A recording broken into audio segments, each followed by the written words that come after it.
हाँ तो बच्चों, लास्ट क्लास में हम लोग पढ़ रहे थे वर्टिकल सर्कुलर मोशन के बारे में। तो अब हम वर्टिकल सर्कुलर मोशन के ही डिफरेंट डिफरेंट केसेस स्टडी करेंगे, उसी को और आगे स्टडी करेंगे। ठीक है, तो देखिए सबसे पहले हम एक क्वेश्चन लेते हैं जिसमें मान लीजिए एक पेंडुलम बॉब है जो यहाँ से बंधा हुआ है, इसकी लंबाई L है। ठीक है, इसको हम कुछ हॉरिजॉन्टल वेलोसिटी प्रोवाइड कर देते हैं v0 जो कि √3.5 GL है। तो ये मान लो इसकी लोएस्ट पोजीशन है। तो क्वेश्चन ये है कि ये जब ऊपर जाएगा तो किसी एक खास हाइट पे रस्सी स्लैग कर जाएगी। ठीक है, मान लीजिए कि रस्सी ने थीटा एंगल बनाया जब ये स्लैग कर गई। ठीक है, तो हमें थीटा बताना है। मान लो ये पॉइंट ए है, तो क्वेश्चन में लिख देता हूं यहां पे, a pendulum Bob is given a horizontal velocity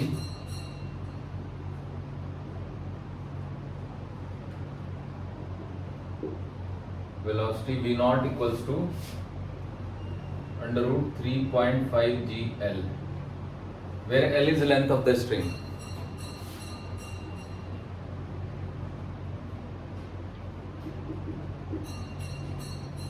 Length of the string.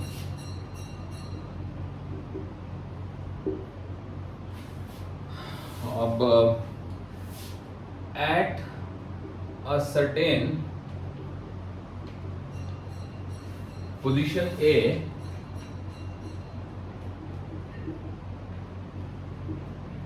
when the string makes an angle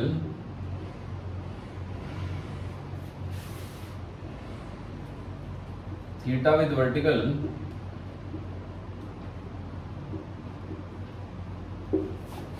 when the string makes an angle theta with vertical, the string slacks. The string slacks. Find theta and also find the maximum height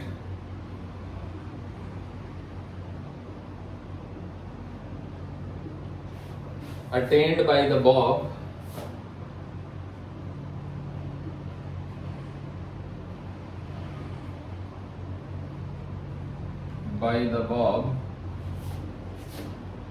from its lowest position. अपनी lowest position से इसने कितनी maximum height attain करी ये भी बताना है। ठीक है बच्चों, तो चलिए सॉल्व करते हैं। क्वेश्चन तो क्लियर हो ही गया।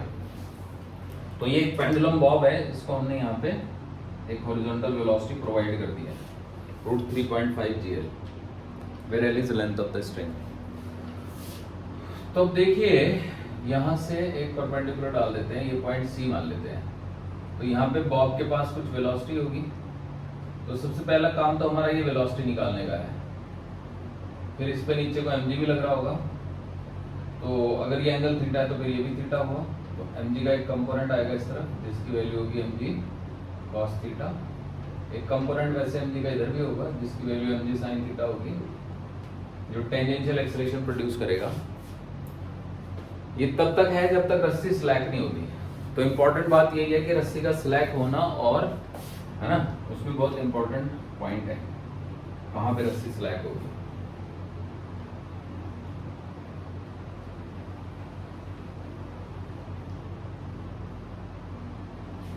ठीक है बच्चों, तो अब देखिए कैसे करेंगे। तो सबसे पहले तो हम एनर्जी कंजर्वेशन से V निकाल लेते हैं। तो V half mv² minus half mv0² is equal to mgh minus का। ये हुई फाइनल काइनेटिक एनर्जी, ये हुई इनिशियल काइनेटिक एनर्जी, ये हुआ वर्क डन बाय ग्रेविटी। और h का मतलब ये है कि B से लेके O तक और प्लस O से C तक। अब O से C की जो डिस्टेंस है ना, अगर ये L है तो ये लंबाई L cos थीटा हो जाएगी। तो अब आप देख सकते हो कि जिसको मैंने H लिखा है, ये H लिखा है ना मैंने, तो H की वैल्यू हो गई आपकी L plus L cos theta. तो H comes out to be L plus L cos theta. More precisely speaking, H is equal to L common 1 plus cos theta. ये आ गया जी। तो अब इसमें डाल देते हैं। तो पहले तो m से डिवाइड कर देते हैं, तो ये हो जाता है v square minus V not square is equal to minus 2gh, या फिर v square is equal to V not square minus 2gh। मैंने सिखाया था ये हम डायरेक्ट भी लगा सकते हैं। लोअर हाइट पे वेलोसिटी पता है, अपर पे निकालनी है, तो बस स्क्वायर करके ऐड करके अंडर रूट है ना, वही स्क्वायर में से 2gh घटा देते हैं तो हायर स्पीड का स्क्वायर आ जाता है। तो ये हो गया मेरा वी नॉट का स्क्वायर। वी नॉट के स्क्वायर की वैल्यू डाल दो 3.5 gl minus 2g into L into में 1 प्लस कॉस थीटा। इसको हम थोड़ा और सिंप्लीफाई कर सकते हैं। ये 3.5 gl है, ये 2 gl है माइनस का, तो 1.5 gl बचेगा। तो v का square is equal to 1.5 gl minus 2gl into cos theta. इसको हम इक्वेशन नंबर 1 लिख लेते हैं। ठीक है, अब आगे बढ़ते हैं। देखिए अब यहाँ पे हम लॉज ऑफ मोशन की इक्वेशन लिखेंगे। मान लो कि टेंशन यहाँ पे t है, तो t plus M G cos theta is the force toward the center. तो M G cos theta plus T is equal to M into में वी स्क्वायर अपॉन में एल, ये इक्वेशन बनी। तो t तो जीरो ही है क्योंकि रस्सी स्लैग करेगी, तो string will be slag, string will slag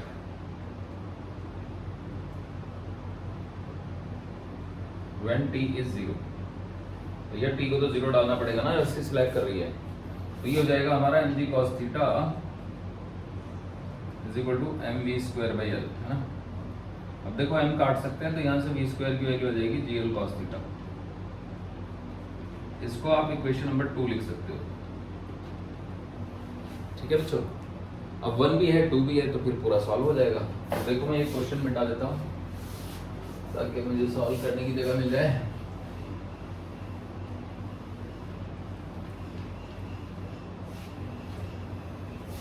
अब देखिए, तो फ्रॉम 1 and 2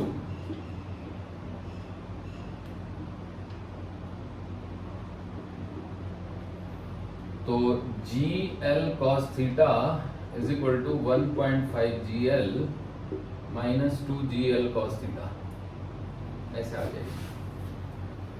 तो अब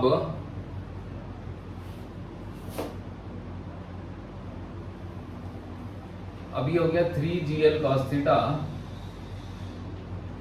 इज इक्वल टू 1.5 एल, है ना, ऐसे हो गया। नहीं G L 1.5 G L.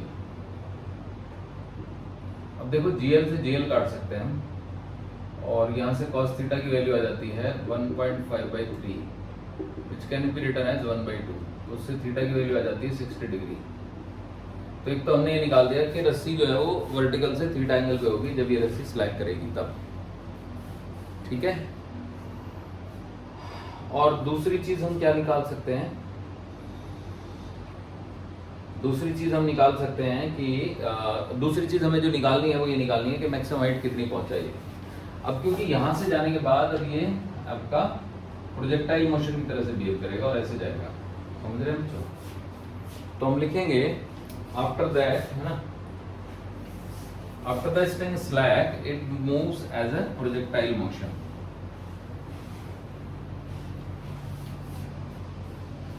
After the string slags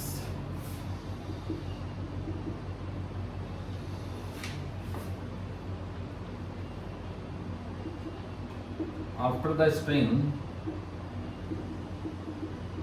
slacks the bob moves as a projectile motion। अब वो भी ग्राउंड टू ग्राउंड प्रोजेक्टाइल नहीं, ground projectile from tower, projectile projected from A height,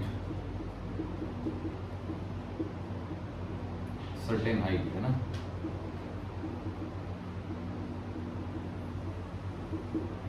क्योंकि ये और भी नीचे आएगा, अपनी लेवल से और भी नीचे गिरेगा। तो देखिए बच्चों, अब हमें निकालना है मैक्सिमम हाइट। तो मान लो ये हो गई मैक्सिमम हाइट, तो सी है, ये डी पॉइंट ले लेते हैं, इसको ई ले लेते हैं, तो ये कैपिटल एच हो गया।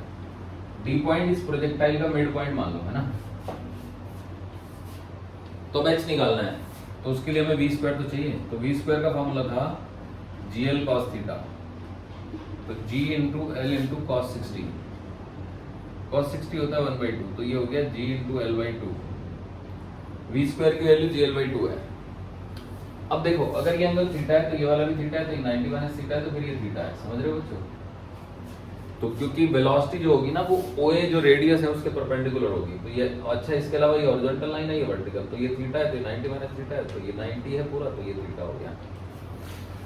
चलिए अब देखिए, तो यहाँ से हम लिख सकते हैं capital H is equal to V square into में sine square theta divided by 2g। तो वी स्क्वायर की वैल्यू तो जी एल बाई टू है, तो G L by two into में sine square 60 divided by 2g। अब देखो जी से जी कट गया, तो ये आ गया एल बाई 4। साइन 60 की वैल्यू होती है 3/4, साइन स्क्वायर 60 की, क्योंकि साइन 60 की वैल्यू होती है √3/2, उसका स्क्वायर कर देंगे 3/4, तो ये 3l/16 हो गया। अब बस कुछ नहीं करना, ये 3l/16 है, तो मैक्सिमम हाइट जो हो जाएगी हमारी वो BO plus OC plus CD हो जाएगी। तो मैक्सिमम हाइट इज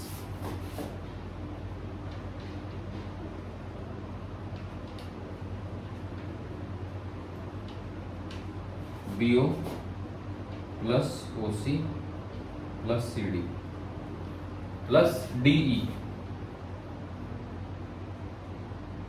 तो देखो BO क्या है, BO तो L है, और ये L cos 60 है ना, और तीसरा वाला जो है वो H है, तो L तो L ही रहेगा, plus L into 1/2 plus 3l/16। तो अगर मैं 16 LCM ले लूँगा ना, तो ये 16l हो गया, ये आपका 8l हो गया, और ये आपका 3l हो गया। तो टोटल को जोड़ेंगे तो 16 प्लस 8 24, 24 प्लस 3 27। तो जो मैक्सिमम हाइट आ गई वो आ गई 27l। यहाँ लिख देता हूँ, final answer is 27l/16। 2l से तो कम ही आएगा, ऑब्वियसली बात है, तो it is less than 12। So in this way ये हमें मिल गया। ठीक है बच्चों, बाकी तो सब ठीक है, रेंज वेंज हम निकाल सकते हैं, ठीक है ना, एंड दैट्स ऑल। ठीक है बच्चों, बाकी इसमें सब चीजें कॉम्प्लिकेटेड हो जाएंगी अगर कुछ भी हम कैलकुलेट करेंगे। मतलब नॉर्मल प्रोजेक्टाइल है, इस हाइट से आएगी। अब ये हाइट जो है वो L cos theta, L cos theta मतलब L/2। तो देखा जाए तो यहाँ से ग्राउंड से 3l/2 हाइट से है, तो अब जब रस्सी सिलेक्ट करेगी ना, तो यहीं कहीं पे सिलेक्ट करेगी, तो उस समय पे ये मान लो यहाँ पे सिलेक्ट करी, तो ये पूरा ग्राउंड तक नहीं पहुंचा, मतलब थोड़ा ऊपर ही रह गया, ये समझ रहे हैं ना आप? तो ठीक है, बट इतना डिफिकल्ट कोई क्वेश्चन पूछेगा नहीं। तो चलिए अब आगे बढ़ेंगे और नेक्स्ट क्वेश्चन पे आएंगे।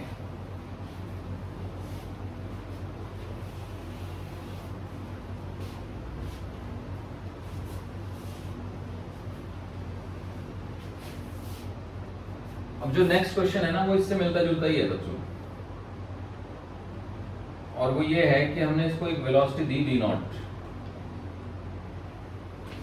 अब रस्सी जो है ना यहाँ पे आके ढीली पड़ी टॉप मोस्ट पॉइंट पे H पे, तो ठीक है, फिर हो सकता है लूप पूरा ही हो जाएगा, या हो सकता है ना हो जाए, है ना। तो अगर नहीं होगा तो फिर प्रोजेक्टाइल मोशन बन जाएगा। समझ गए बच्चों? ये L लेंथ का है, H जो है वो हाईएस्ट पॉइंट है, मतलब थीटा 0 है, ठीक, ये भी L हो गया।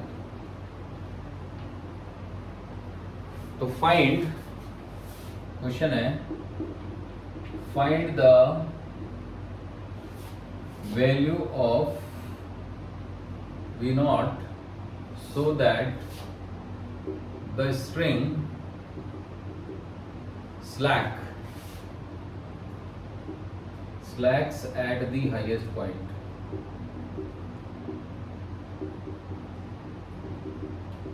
हाईएस्ट पॉइंट पे जाके रस्सी ढीली पड़ जाए, इसके लिए वी नॉट की वैल्यू बताओ। तो देखो क्वेश्चन तो पहले जैसा ही है, ये एम हो गया, ये एल हो गया। तो वहां पे रस्सी ढीली पड़ गई तो एम जी तो नीचे को लगेगा क्योंकि हाईएस्ट पॉइंट पे पड़ी है रस्सी ढीली। तो मान लो यहाँ की वेलोसिटी, उसको मैं वी एच ही लिख देता हूँ, है ना। तो हाईएस्ट पॉइंट पे पहले तो हम स्पीड निकालेंगे, तो वी एच का square is equal to V L का स्क्वायर, है ना, minus 2g into 2r 2l, क्योंकि जो हाइट हो गई वो 2l हो गई। अब ये कहाँ से आया, ये वर्क एनर्जी थ्योरम से आया। कैसे बोला, तो चलिए वी एच का square is equal to V naught का स्क्वायर माइनस 4gl। इसको मैं बता देता हूँ यहाँ पे, देखिएगा। तो हाफ एम इंटू में वी एच का square minus half M into में वी एल का square is equal to minus का 2mgl, ये हो गया। Final kinetic energy minus initial kinetic energy is equal to work done by gravity. क्योंकि tension तो कोई वर्क करती नहीं है, तो ग्रेविटी वर्क करेगी। तो जब बॉडी यहाँ से यहाँ जाएगी तो ये भी एल है, ये भी एल है, तो 2l डिस्प्लेसमेंट हो गया। अब देखो m काट दो, तो वी एच का स्क्वायर माइनस वी एल का square is equal to 4gl minus sine. यानी अगर मैं इसको m से डिवाइड करता हूँ, 2 से मल्टीप्लाई कर दूँ, तो यहाँ से बस यही आ गई, ये वाली लाइन, है ना। So V H, this is my equation number 1, समझ गए बच्चों।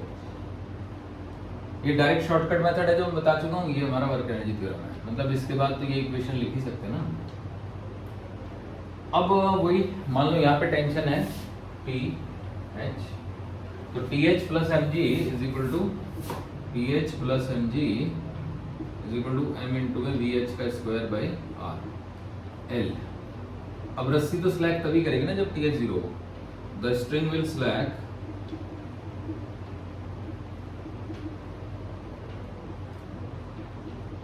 when TH is 0, TH को 0 डाल देते हैं, तो यहाँ से mg इज इक्वल टू हो गया m इंटू में VH का स्क्वायर बाई L। m से m काट देते हैं तो VH स्क्वायर की वैल्यू आ गई GL। अब VH स्क्वायर की वैल्यू यहाँ पे डाल देते हैं, ये इक्वेशन नंबर 2 हो गई, है ना। तो ये हो गया हमारा GL, ऐसे समझ लो from 1 and 2। GL is equal to V not square minus 4gl। तो ये आ गया हमारा 5gl is equal to V not square. तो वी नॉट की वैल्यू आ गई √5gl। तो हमने ये साबित कर दिया कि अगर हम यहाँ पे वेलोसिटी √5gl या उससे कम देंगे तो फिर सर्कल कंप्लीट नहीं हो पाएगा और रस्सी जो है वो स्लैक कर जाएगी हाईएस्ट पॉइंट पे। समझे बच्चों? So this is it.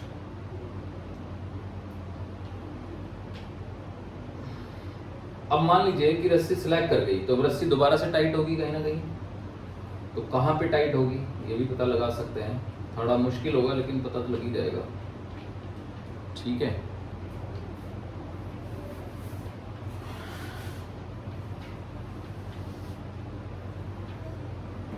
तो चलिए ट्राई करते हैं पता लगाने की, ठीक है ना। कि रस्सी स्लैक कहाँ पे करती है, दोबारा से टाइट कहाँ पे होगी रस्सी।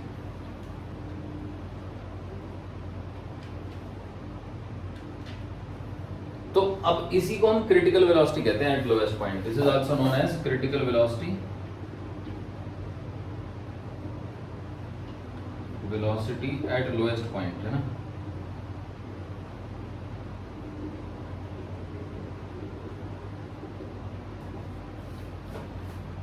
अब ये तो प्रोजेक्टाइल मोशन बन गया बच्चों। तो इस प्रोजेक्टाइल मोशन में रस्सी कहीं ना कहीं तो फिर दोबारा से टाइट हो जाएगी। तो कहाँ पे टाइट होगी इसको निकालना है। उसके लिए मैं L की वैल्यू कोई चूज कर सकता हूँ, है ना।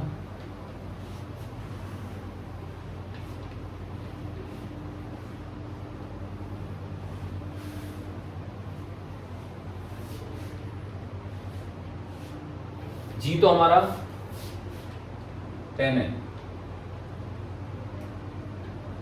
तो यहाँ पे जो वेलोसिटी है वो √GH है ना। तो VGH GL है, तो अगर L की वैल्यू मैं ले लेता हूँ 1.6 मीटर, तो VH 4 आ जाएगा।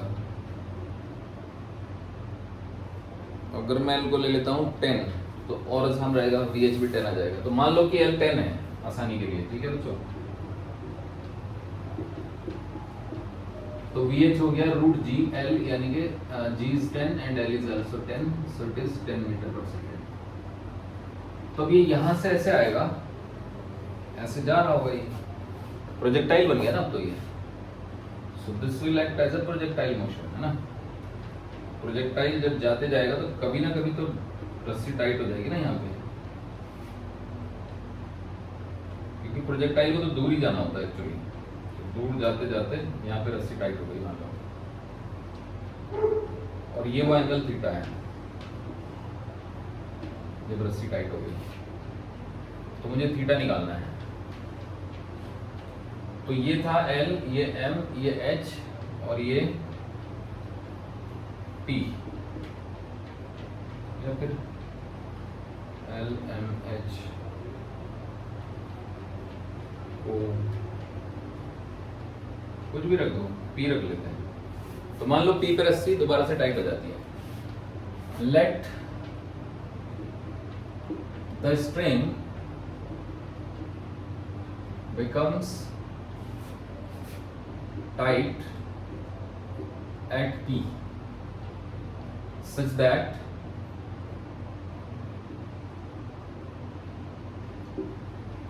POL is equal to theta. Find theta. Theta find करना है मुझे, ठीक है बच्चा। अब ध्यान देना, ये वेलोसिटी 10 है, तो अगर थीटा फाइंड करना है तो ये डिस्प्लेसमेंट कितना होगा। देखो ये तो 10 है, तो ये 10 साइन थीटा हो गया, है ना। और ये वाला जो है ये 10 कॉस थीटा हो गया, ये तो 10 है ही, ये 10 कॉस थीटा हो गया यहाँ से।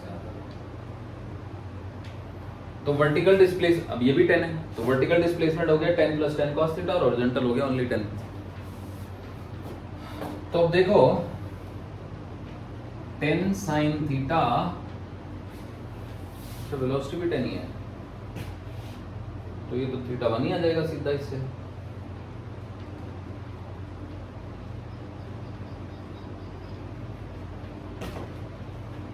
तो 1 ही आ जाएगा बच्चों, है ना।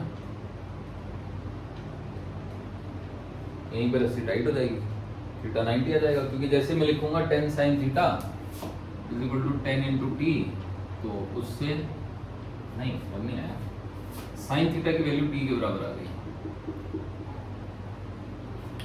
देखो 10 sin theta is the horizontal displacement, 10 is the horizontal velocity, horizontal velocity into time is equal to horizontal displacement, तो sin थीटा t के बराबर आ गया। अब देखो वर्टिकल डिस्प्लेसमेंट कितना है, तो वर्टिकल डिस्प्लेसमेंट है हमारा 10 + 10 cos थीटा, वो माइनस का है, तो माइनस का 10 × 1 + cos theta is equal to vertical component of velocity 0 है, 0 प्लस g की वैल्यू 10 है, तो माइनस का 10/2 × t², यहाँ से निकला है, तो t² की वैल्यू ही आ गई, ठीक है बच्चों। अब काट देते हैं, माइनस से माइनस कट गया, ये 10 है, 10 × 1 + cos theta is equal to 5 × t²।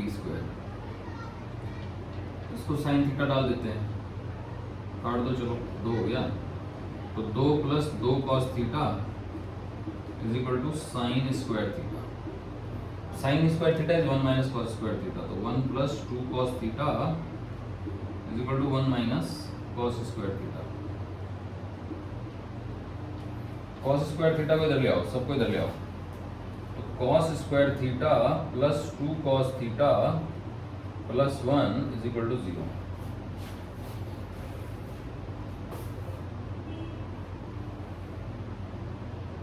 तो ये तो 1 + cos थीटा की का वो बन गया है ना, cos² थीटा + 2 cos थीटा, है ना, 2 में से गया 1, so this is 1 + cos theta का whole square, so this gives me 1 + cos theta का whole square is equal to 0, so this gives me cos theta is equal to क्योंकि यहाँ पे जो है ना क्रिटिकल केस बन गया, तो इसका मतलब या तो रस्सी जो है ना वो थीटा इज इक्वल टू 0 पे ही टाइट होगी, यहीं पे टाइट हो जाएगी, इमीडिएटली वहीं के वहीं टाइट हो जाएगी।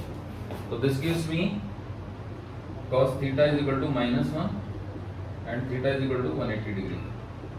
तो आप जरा सी वेलोसिटी बढ़ा दोगे तो यहीं के यहीं टाइट हो जाएगी वो, ऐसा कुछ नहीं कि कहीं और टाइट होगी जाके रस्सी, या तो यहीं टाइट हो जाएगी या तो फिर आगे कहीं होगी नहीं। समझे बच्चों, ये इसलिए ऐसा आया है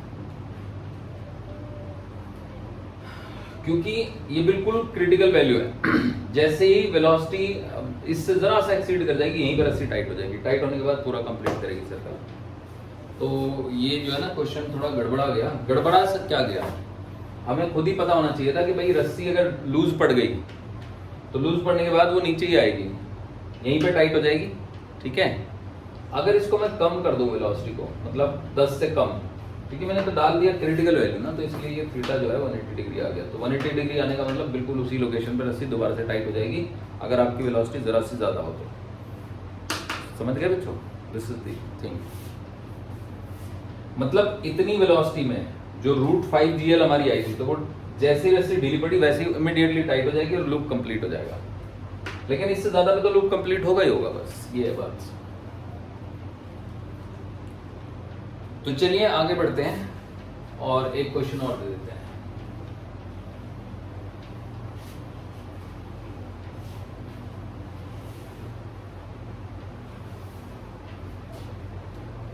अब देखो ये थोड़ा खतरनाक सा क्वेश्चन है, पर मैं फिर भी करा रहा हूं आपको, ठीक है। तो क्वेश्चन ये है कि ये पेंडुलम बॉब है, ये L लेंथ की रस्सी है। तो हमने क्या किया कि हमने इसको एक वेलोसिटी दे दी V0, और V0 वेलोसिटी देने के बाद ये रस्सी यहाँ आई, यहाँ आने के बाद रस्सी ढीली पड़ गई, और ढीली पड़ने के बाद ये पेंडुलम जो है वो ऐसे जाके और यहीं से पास हो गया, मतलब इसी पॉइंट से, ठीक है। तो अब आपको ये बताना है कि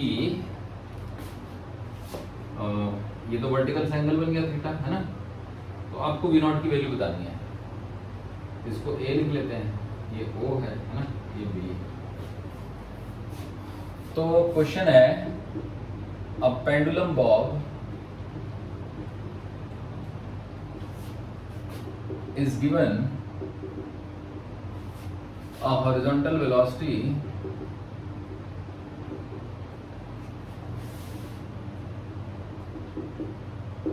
V0 at the lowest position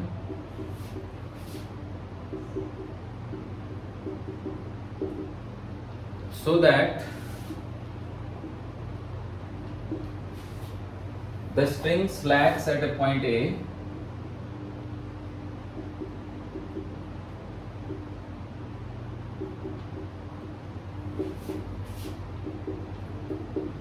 and then the bob moves। Bob जो है वो प्रोजेक्टाइल मोशन में मूव करता है, moves as projectile and passes through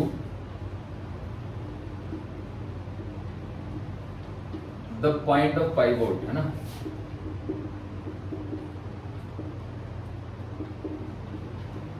point of pivot से पास करता है। Find V0, find V0, V0 find करना है जी। समझ गए बच्चों। अब अगर ये एंगल थीटा है तो ये भी थीटा होगा, फिर यहाँ पे इसकी वेलोसिटी v होगी। अब v कितना है हमको नहीं पता, हमें भी कुछ भी नहीं पता है, बस इतना पता है कि वो यहाँ से गुजरता है प्रोजेक्टाइल होने के बाद, ठीक है। तो अब एक काम करते हैं, ये लेंथ L है, तो इस डिस्टेंस को देखते हैं ये कितनी हो गई। तो ये हो गई हमारी L sin थीटा, यानी कि हॉरिजॉन्टल डिस्प्लेसमेंट, और ये हो गया हमारा L cos थीटा, यानी कि वर्टिकल डिस्प्लेसमेंट, क्योंकि उसने पास यहीं से करना है। इसी को बोलते हैं हम लोग पॉइंट ऑफ पाइवोट, है ना।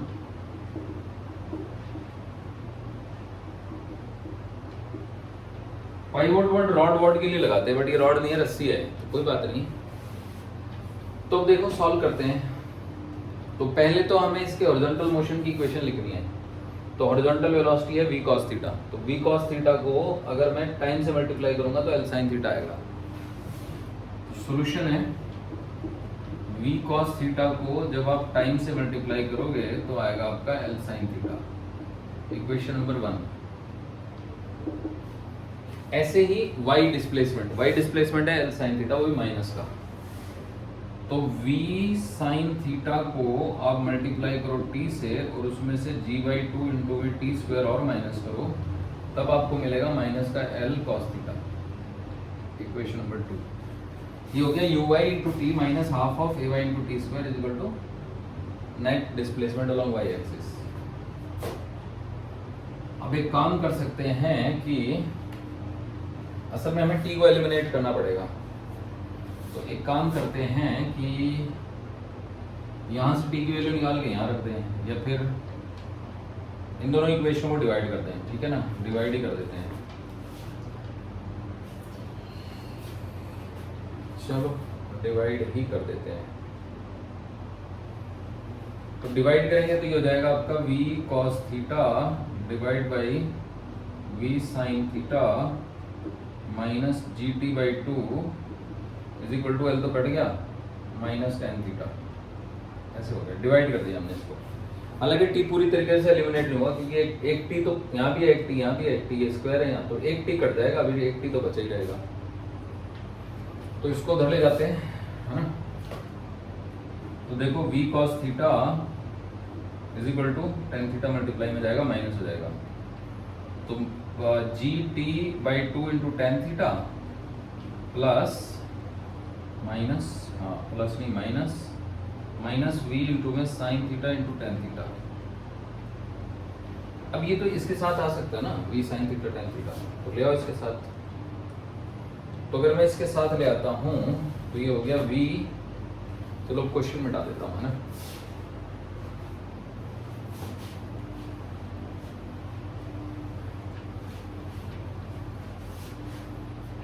तो देखो बच्चों, v cos theta plus tan theta को sin बाई cos लिख सकते हैं, प्लस v इंटू में sin square theta by cos theta is equal to half is equal to gt/2 into में tan थीटा। cos थीटा अगर मैं LCM ले लूं यहाँ से तो ये हो गया v cos square theta plus v sin square theta divided by cos theta is equal to gt/2 into में tan थीटा। tan को sin बाई cos लिख लो, cos थीटा से cos थीटा काट दो, अगर v यहाँ से कॉमन ले लूँ मैं तो ये sin square plus cos square 1 हो जाएगा, इधर तो v बचा और ये बच गया g/2 इंटू में t इंटू में sin theta, g/2t into sin theta, g sin theta into t है ना, 1/2 g sin theta into t। थोड़ा अजीब सा आ गया, चलो जो भी आ गया, ठीक है बच्चों। अब एक इक्वेशन ये भी थी ना t में, t की वैल्यू यहां से ये डाल दो इसमें, है ना, या तो इन दोनों को डिवाइड कर दो, तो ये क्या है l sin theta is equal to v cos theta into T, है ना, डिवाइड कर दो दोनों को। जब हम इन दोनों को डिवाइड करेंगे तो देखो क्या मिलेगा, तो हमको मिलेगा v by l sin theta is equal to g sin theta divided by 2v cos theta. तो t तो कट गया, अच्छा आ गया ये, तो अब देखो v square is equal to आ गया आपका gl sin theta by 2 cos theta, gl sin square theta by 2 cos theta, this is v square, समझे। अब हम एक इक्वेशन लगाएंगे लॉज ऑफ मोशन की, तो इसमें mg ऐसे एक्ट कर रहा है नीचे को,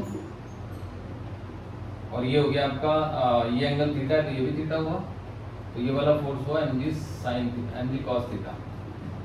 अच्छा टेंशन तो यहाँ पे जीरो हो ही गई है रस्सी में, है ना, t जीरो, तो टाइम बचाते हैं जब टेंशन जीरो ही है, तो सिर्फ mg cos थीटा जो फोर्स है वही सेंट्रीपिटल फोर्स प्रोवाइड करेगा। तो हम कहेंगे यहाँ पे कह देते हैं mg cos theta plus tension is equal to m into में v square by L. Tension को तो जीरो डालना है, तो इसका मतलब mg cos theta is equal to m v square by L, है ना। m से m काट देंगे तो v स्क्वायर की वैल्यू आ गई gl cos थीटा। अभी थोड़ा मजेदार हो गया, ये भी v स्क्वायर है, ये भी v स्क्वायर है, तो यहाँ से हम थीटा निकाल लेंगे। ठीक है बच्चों, तो चलो थीटा निकाल लेते हैं। तो gl into sine square theta by 2 cos theta is equal to gl cos theta. gl से gl कट गया तो 2 को उधर ले जाओ, तो sine square theta by cos square theta is equal to 2, यानी कि tan theta is equal to √2। तो tan थीटा की वैल्यू √2 आ गई बच्चों। अब एक ट्रायंगल बनाया जाएगा जिसमें एक एंगल को थीटा लिखा जाएगा, ये √2 और ये 1 और ये थीटा, तो tan थीटा √2 हो गया। तो अब इसका हाइपोटेन्यूज आ जाएगा √3। तो यहाँ से cos थीटा की वैल्यू आ जाएगी 1/√3। तो v स्क्वायर की वैल्यू आ गई आपकी g इंटू एल इंटू 1/√3, यानी कि gl/√3।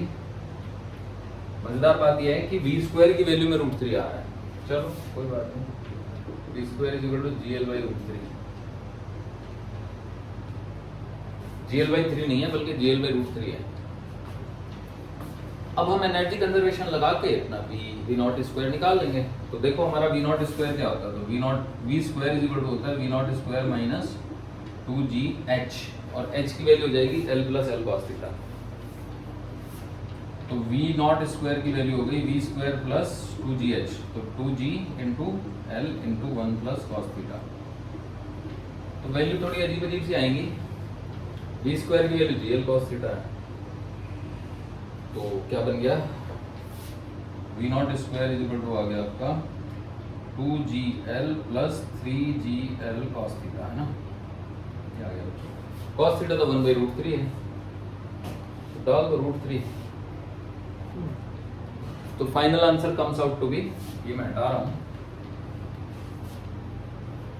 So final answer comes out to be v not square is equal to 2gl plus 3gl into 1/√3। तो ये 3 से √3 कट जाएगा √3, तो v not square comes out to be 2 plus √3 into gl, यानी v naught is under root 2 plus √3 into gl। इतनी velocity से अगर हम फेंकेंगे तो हमारा जो पार्टिकल है वो पॉइंट ऑफ पाइवोट से ही पास करेगा। So this is it.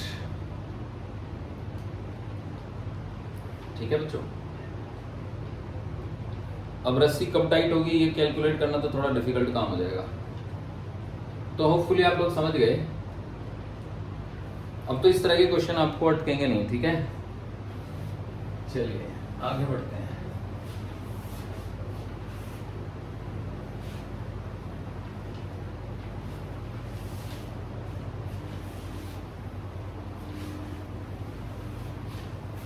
अब देखिए, अब एक और क्वेश्चन दे देता हूं मैं, है ना।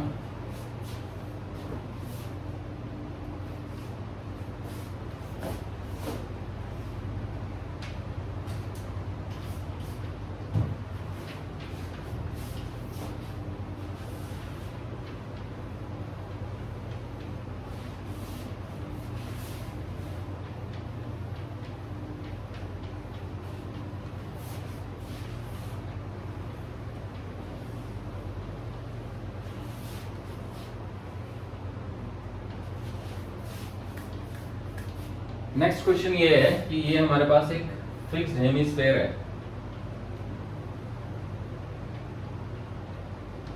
तो यहां पे एक ये फिक्स्ड हेमिस्फीयर है।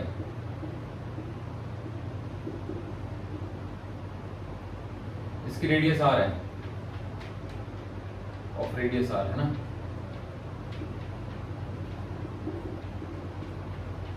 यहां पे एक बॉब है, उस बॉब को मान लो हमने root under G R by 3 velocity से प्रोजेक्ट कर दिया, ठीक है, कोई भी वेलोसिटी से प्रोजेक्ट कर सकते हैं, और यहाँ पे आके इसने कांटेक्ट लूज कर दिया, ए से फेंका, बी पे कांटेक्ट लूज कर दिया, ये थीटा है, तो थीटा बताना है।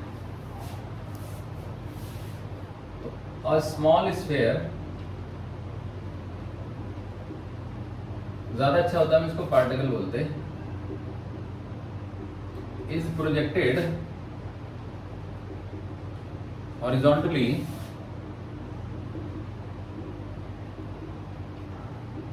फ्रॉम द टॉप पोजीशन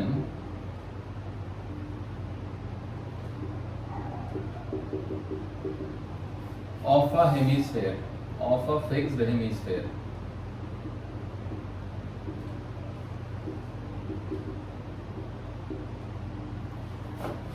अब ये O है, at B it loses contact with the hemisphere, at B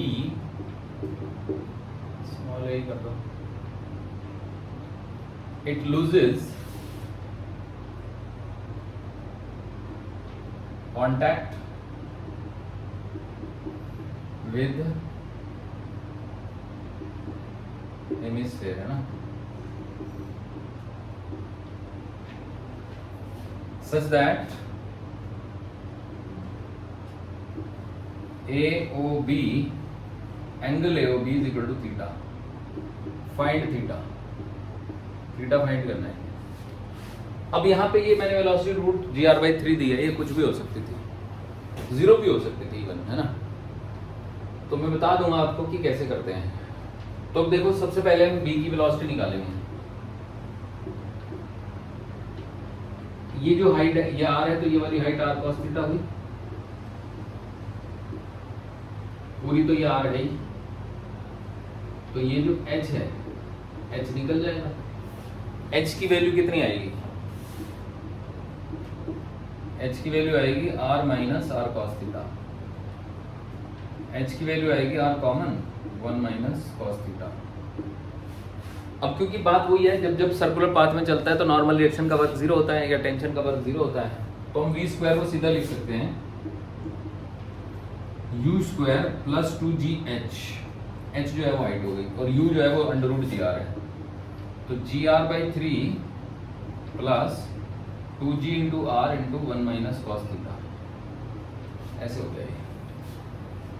तो आप इसमें जोड़ सकते हो, ठीक है, 2gr प्लस gr/3, तो v स्क्वायर की वैल्यू हो गई 2gr plus gr/3, 7gr/3 minus 2gr cos theta,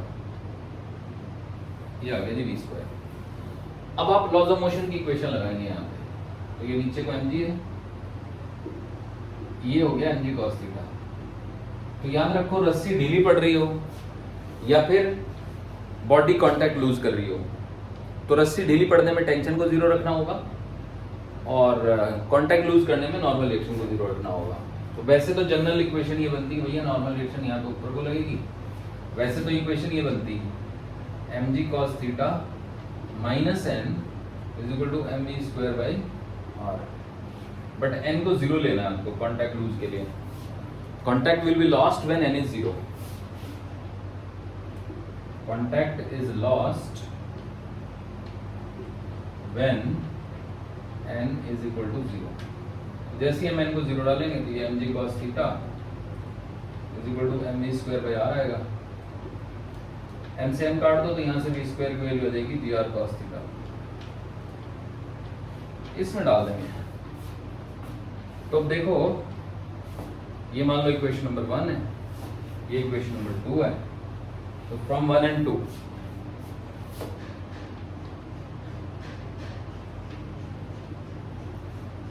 तो gr cos theta is equal to 7/3gr minus 2gr cos theta,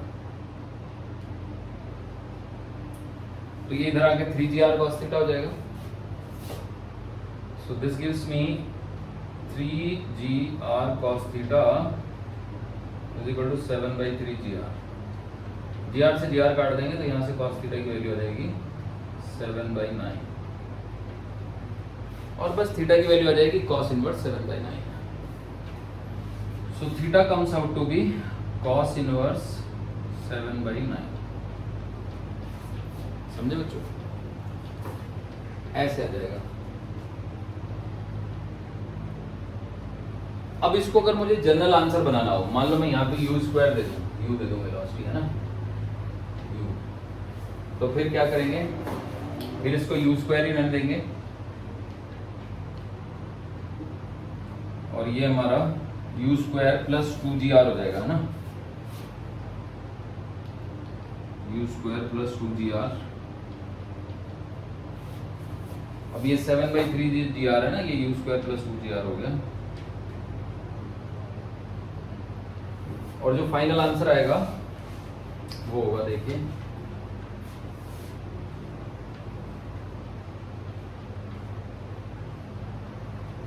this is u square plus 2gr है ना। तो अगर हमें cos थीटा की वैल्यू लिखनी है तो cos थीटा की वैल्यू आएगी u square plus 2gr divided by 3gr।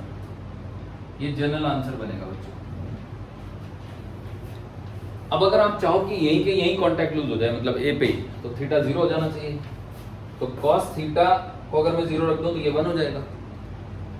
If theta is 0, अगर मैं थीटा को 0 डाल दूं, देखो यहाँ पे स्पेशल केस, ये है ना मेरा answer. If theta is 0 it means cos theta is 1, cos 0 is 1 है ना।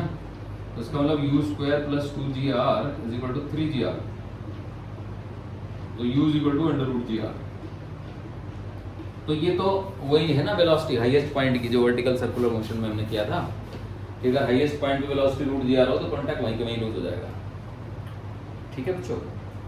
अब इसके बाद क्या होगा, इसके बाद जो है ना, ये अगर u को 0 डाल दें हम तो if u is 0, special case 2 है, इफ u इज 0 मतलब हमने 0 वेलोसिटी दे दी, then cos theta will be 2gr/3gr, यानी cos थीटा विल बी 2/3।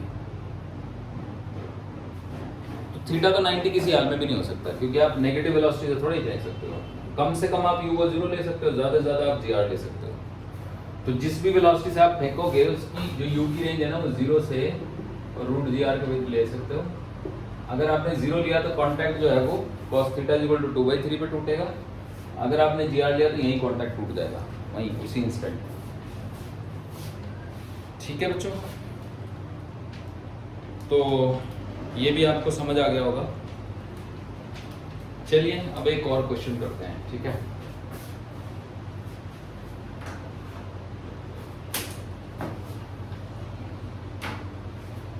देखो बच्चों,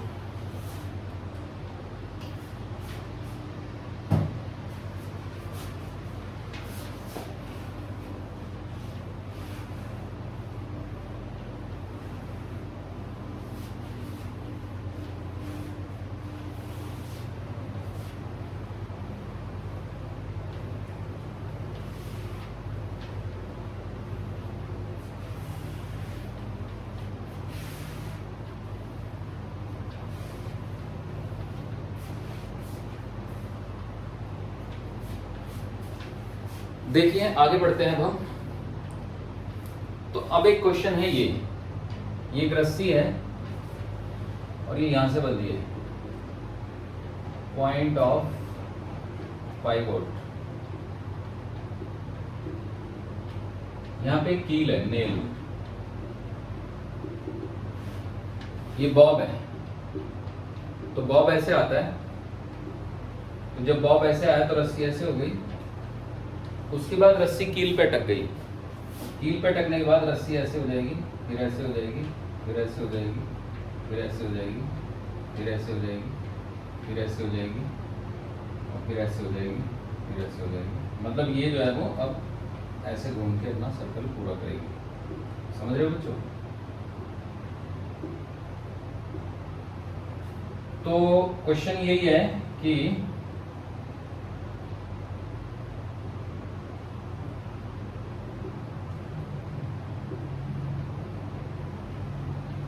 ये कील से और ये जो हाइट है ना, ये h है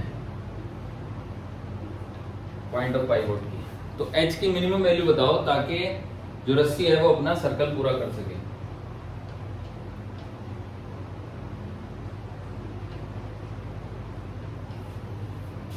find the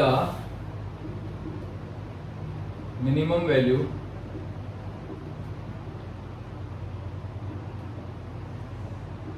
of h so that, ताकि ये अपना लूप पूरा कर सके, so that the string may complete its loop। अब देखो बच्चों, ये रस्सी की लंबाई L दे रखी है हमको, तो मान लो हमें ऑप्शन भी दे रखे हैं। Options are L/5, 2L/5, 3L/5, 4L/5, ये सारे ऑप्शन हैं। L के मल्टीपल है ऑब्वियसली। तो ये बात तो आप समझ ही गए होंगे कि जब बॉब यहाँ से यहाँ पहुंचेगा तो उसके पास कुछ स्पीड होगी, और वो क्या स्पीड होगी वो हम निकाल सकते हैं। मान लो वो v है, तो ये मान लो A पोजीशन है, ये B है, A4 है। तो speed of acquired by the bob in going from A to B, speed acquired by the bob in going from A to B। अब देखो ग्रेविटी वर्क करेगी mgl is equal to 1/2 into में m into में v square minus 0। Kinetic energy final, initial तो 0 ही थी, ये gravity का work है। तो यहाँ से v स्क्वायर की वैल्यू 2gl आएगी। ये तो आप वैसे भी जानते हो ना, क्योंकि हाइट के हिसाब से ही पार्टिकल सर्कुलर मोशन, अभी भी सर्कुलर मोशन का ये पार्ट होगा। तो बॉब जब यहाँ पहुंचेगा तो उसके पास इतनी स्पीड हो जाएगी। अब मान लो ये r रेडियस है, तो अगर उसको r रेडियस के सर्कल में घूमना है तो v जो है वो √5gr से बड़ा होना चाहिए। तो to complete the loop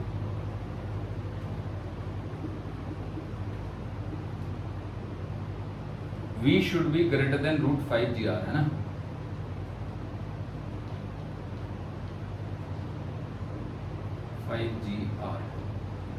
small r ले लो, इक्वल टू, अब सिंपलिसिटी के, या फिर चलो डाल देते हैं, तो v square should be greater then 5gr।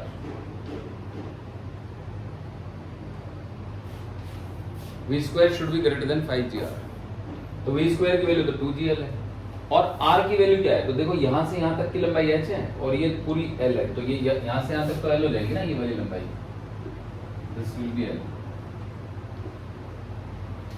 तो कुल मिला के ये वाली डिस्टेंस तो l माइनस h ही बची ना। So this gives me v square should be greater than equal to 5g into l minus h। अब देखो ये वाली वैल्यू डाल दो यहाँ पे, तो 2gl must be greater than equal to 5g into में l माइनस h। g से g काट देते हैं, तो 2l greater than equal to 5l minus 5h। 5h को इधर ले आते हैं, तो 5h must be greater than equal to 3l, so implies that h must be greater than equal to 3l/5। ये आ गया आंसर। तो हमारा ऑप्शन थर्ड हो गया। समझ गए बच्चों? अब मान लो कि हमें इसी में डिफरेंट जगह पे एक्सेलेरेशन निकालना था इसका, ठीक है। तो मान लो ये एक पॉइंट है C, A पे एक्सेलेरेशन बताओ बॉब का, B पे बताओ बॉब का, और यहाँ पे बताओ, है ना, M पे। ये रस्सी हॉरिजॉन्टल होगी सपोज, और ये एक C हो गया ना, ये D हो गया, ये E हो गया ना। तो हमें C पे, B पे, D पे, E पे, इन सब पे एक्सेलेरेशन बताना है। तो find acceleration of the bob at C, A, B, C, D and E, पांचों पॉइंट पे एक्सेलेरेशन बताना है बॉब का, ठीक है। तो देखो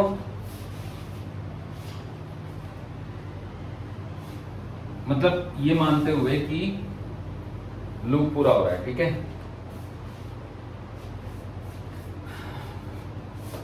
If H is equal to 3L/5 find acceleration at A B C D E, है ना, एंड F पे भी निकाल लेते हैं, ये F हो गया। समझ रहे हैं बच्चों? तो देखिए सबसे पहले A पे एट A, तो इस पे तो mg लग रहा होगा बस इस तरफ, टेंशन तो लगेगी नहीं क्योंकि सेंट्रीपिटल फोर्स तो है ही नहीं। तो A पे तो A की टेंशन होगा और वो टेंजेंशियल एक्सेलरेशन होगा, that is on AC 0 and AT is equal to G। ये हो गया A का केस। अब C के लिए एंगल पता होना चाहिए, तो मान लो ये थीटा है, या चलो मैं इसको 60 डिग्री कर देता हूँ, है ना, तो mg ऐसे लगेगा, तो ये वाला एंगल भी 60 हो गया, तो mg का एक कंपोनेंट इधर को आएगा mg sin 60 और एक इधर को आएगा mg cos 60, ठीक है ना। या स्पीड निकाल लेंगे, छोड़ो पर mg cos 60 का कोई काम नहीं है। तो टेंजेंशियल एक्सेलरेशन तो mg sin 60 divide by m से निकलेगा at b। At c tangential acceleration will be mg sin 60 divided by m, यानी कि सिर्फ g sin 60। g sin 60 का मतलब हुआ g√3/2, ठीक है। अब सेंट्रीपिटल एक्सेलरेशन निकालने के लिए हमें यहाँ पे स्पीड निकालनी पड़ेगी, तो स्पीड आ जाएगी। अब आप देख सकते हो कि कितनी हाइट नीचे गिरा है, तो ये L है, ये 30 डिग्री है ना, ये वाला एंगल 60 डिग्री हो जाएगा, तो ये L cos 30 हो गया, है ना, L cos 60 हो गया, L/2 हो गया देखा जाए तो हम यहाँ पे V निकाल लेंगे, v² is equal to 2g into में L cos 60। cos 60 की वैल्यू तो 1/2 होती है, 2 से 2 कट गया, तो ये GL ही आ गया बच्चों। अब सेंट्रीपिटल एक्सेलरेशन होता है v²/L, तो v²/L का मतलब g ही हो गया सेंट्रीपिटल एक्सेलरेशन भी यहाँ पे, so here the centripetal acceleration is g। तो C पे जो नेट एक्सेलरेशन हो गया वो हो गया g का स्क्वायर प्लस में g√3/2 का स्क्वायर का अंडर रूट। तो सेंट्रीपिटल एक्सेलरेशन g आ गया, कोई बात नहीं, क्या कर सकते हैं, ऐसा हो सकता है बच्चों, एक्सेलरेशन सर्कुलर मोशन में g से ज्यादा हो सकता है। तो ये 3/4 है, तो √7 g/2 ये आ गया। अब देखते हैं b का, तो b पे टेंजेंशियल एक्सेलरेशन 0 हो गया, तो एट b यहाँ पे बता देता हूं मैं बच्चों, देखो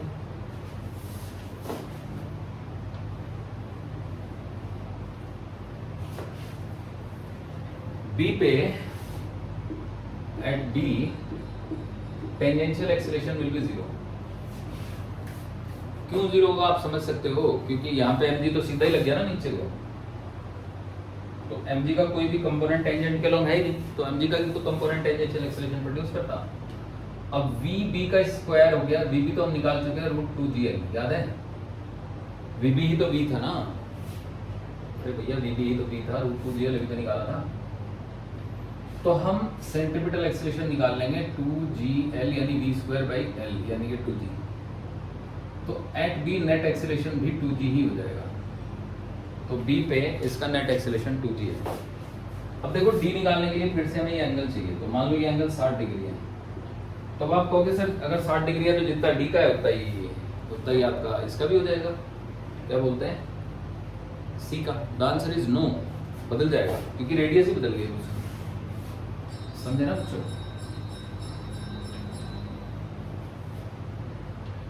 अब यहाँ पे जो एक्सेलरेशन हमने b पे निकाला ना, तो वो b से जस्ट पहले और b के जस्ट बाद अलग अलग हो जाएगा, तो ये तो b से जस्ट पहले है, जस्ट बिफोर b, है ना, और जस्ट आफ्टर b क्या हो जाएगा,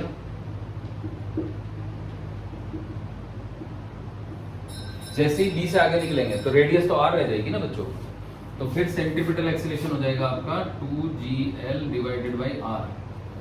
अब देखो ये तो 3h/5 है, ये पूरा 3h तो 3l/5 है, तो ये 2l/5 बचा डिवाइडेड बाई 2l/5, तो l से l कट गया, 2 से 2 कट गया, तो ये 5g आ गया। तो एक्सीलरेशन अचानक से बदलेगा, तो रस्सी में टेंशन अचानक से बदलेगी, समझे बच्चों। यहाँ पे टेंशन बी से जस्ट पहले अलग होगी और रस्सी पर टकते ही फिर अलग हो जाएगी। ये बहुत खतरनाक खेल हो गया। तो अब डी का देखते हैं। तो डी के लिए भी हमें ये हाइट निकालनी पड़ेगी, तो ये हाइट तो r/2 हो गई। तो यहाँ पे जो स्पीड निकलेगी, ठीक है, उससे हम टेंजेंशियल एक्सीलरेशन निकालेंगे और आगे करेंगे।